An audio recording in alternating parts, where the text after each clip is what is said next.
Team India cricketer Shreyas Iyer కు మరో bumper offer వచ్చింది. ఆస్ట్రేలియా ఏ జట్టుతో జరిగే వన్డే సిరీస్ కు అతడిని కెప్టెన్ గా ఎంపిక చేసినట్లు బీసీసీఐ ప్రకటించింది. అలాగే వెస్టిండీస్ తో టెస్ట్ సిరీస్ కు శ్రేయస్ అయ్యర్ దూరమైనట్లు బీసీసీఐ వెల్లడించింది. టీ20 ఫార్మాట్ లో సూపర్ ఫామ్ లో ఉన్న ఆసియా కప్ టీ20 2025 టోర్నమెంట్ ఆడే భారత జట్టుకు సెలెక్టర్లు అతడిని ఎంపిక చేయలేదు. ఈ క్రమంలో బీసీసీఐ తీరుపై తీవ్ర విమర్శలు వెల్లువెత్తాయి.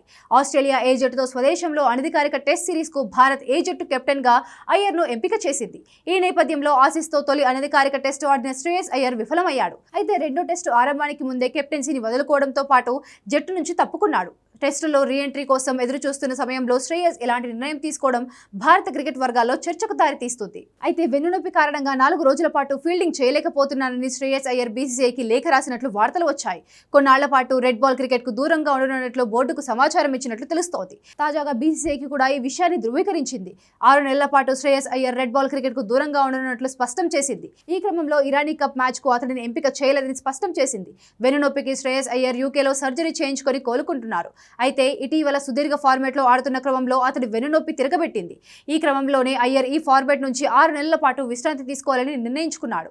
ఈ సమయాన్ని అతడు ఫిట్నెస్ మెరుగుపరుచుకునేందుకు ఉపయోగించుకున్నట్లు బోర్డు తెలిపింది. కాగా స్వదేశంలో 2 అనధికారిక టెస్టుల తర్వాత భారత్ ఏ జట్టు ఆస్ట్రేలియా ఏతో 3 మ్యాచ్ల అనధికారిక వన్డే సిరీస్ ఆడనుంది. ఈ నేపథ్యంలో ఆసీస్ తో తొలి వన్డేకు రజత్ పటిదార్ ను, 2, 3 వన్డేలకు తిలక్ వర్మను తొలుత బీసీసీఐ కెప్టెన్ గా ఎంపిక చేసింది. అయితే తాజాగా వారిద్దరిని తప్పించి శ్రేయస్ అయ్యర్ కు సారథ్య బాధ్యతలు అప్పగించింది.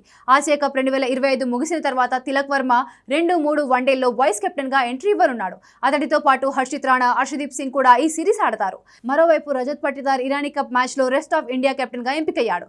రుతురాజ్ గైక్వాడ్ వైస్ కెప్టెన్ గా వ్యవహరించనున్నాడు. అభిమన్యు, ఈశ్వరన్, ఇషాన్ కిషన్ లకు కూడా ఈ జట్టులో చోటు దక్కింది.